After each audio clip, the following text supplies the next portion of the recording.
अध्यात्म विज्ञान कोई धर्म या संप्रदाय नहीं है, ये स्पिरिचुअल साइंस है जो कुदरत के कानून पर आधारित है।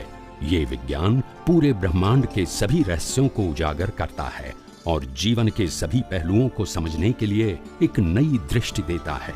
इसी को आर्ट ऑफ विजन कहते हैं, दुनिया को देखने की एक नई दृष्टि, जो अध्यात्म विज्ञानी परम पूज्य स्वामी श्री कमलेशानंद जी के निर्देशन में सनातन सत्य का अनुसंधान कर हमारे जीवन को प्रकाशित करे। जय सच्चिदानंद।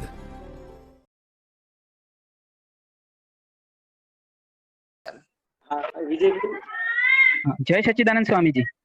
જય સચ્ચિદાનંદ, બોલો બોલો।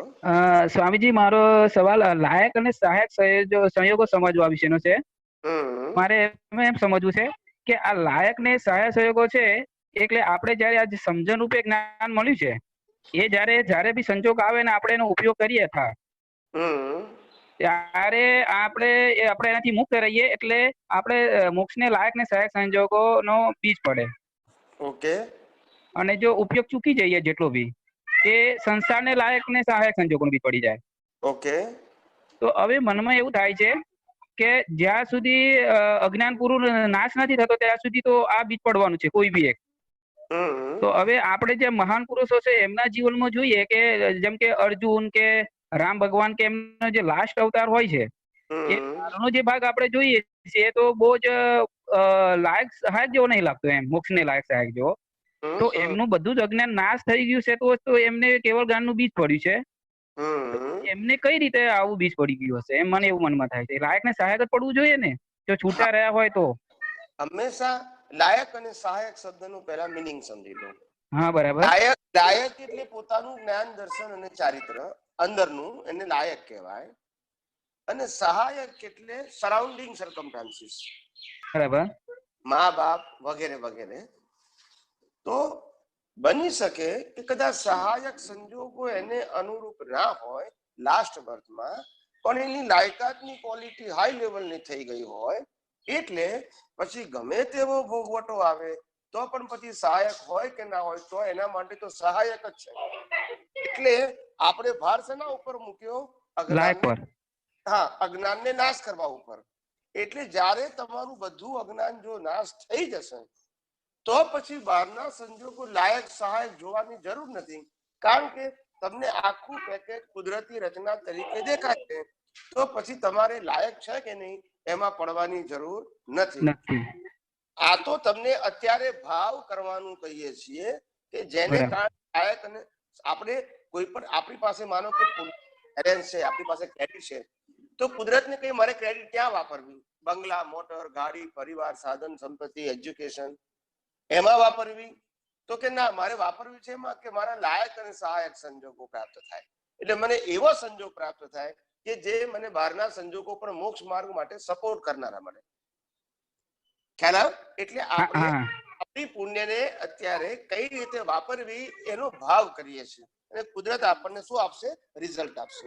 બરાબર, બરાબર, સમજાય છે ને? હા, સમજાય છે, સમજાય।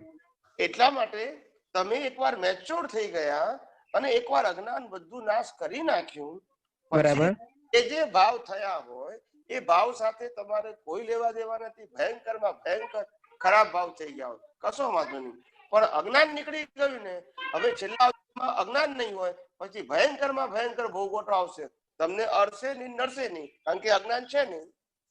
બરાબર, બરાબર। હા સ્વામીજી, હવે અજ્ઞાનના રિલેટેડ મનમાં એક ક્વેરી થાય છે, પૂછી દો? હા, બોલો બોલો। કે આપણે જ્યાં સુધી સંપૂર્ણ અજ્ઞાન નાશ ના થાય ત્યાં સુધી આપણો સ્વભાવ પ્રગટ ના થાય।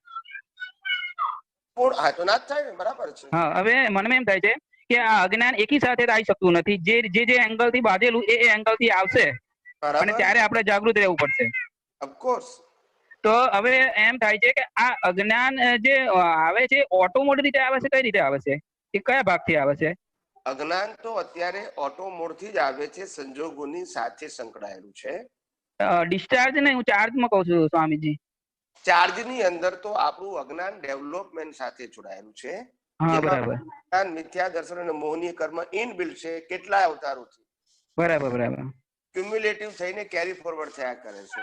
અને પેલું અવસ્થાનું અજ્ઞાન છે એ તો નીકળવા માટે આવ્યું છે, એટલે જાગ્રત રહો તો ઉકલી જશે, નવું નહીં બેટા. એટલે આપણે એનો મતલબ એવું થાય કે એકી સાથે આપણા જોડે બે દ્રષ્ટિ હોય છે, આ રિલેટિવ ના ક્રિયા સમજવાની દ્રષ્ટિ દિશાર્થ જોડે હોય છે, અને આપણે એમાંથી સાર કાઢવાની દ્રષ્ટિ ચાર જોડે એકે સમય હોય છે હાજર. અને પ્રજ્ઞા બી હાજર હોય કે જેથી તમે કઈ દ્રષ્ટિનો ઉપયોગ કરી રહ્યા છો એને આપણને ત્યાં સપોર્ટ પૂરા સમજ પૂરી પાડે કે તમે રિલેટિવ દ્રષ્ટિમાં છો અત્યારે કે રિયલ દ્રષ્ટિમાં છો. બરાબર બરાબર. ત્રણ વસ્તુ એકી સાથે કામ કરે એવું થયું સ્વામીજી? બરાબર બરાબર. હા, ઓકે ઓકે. જય સચ્ચિદાનંદ.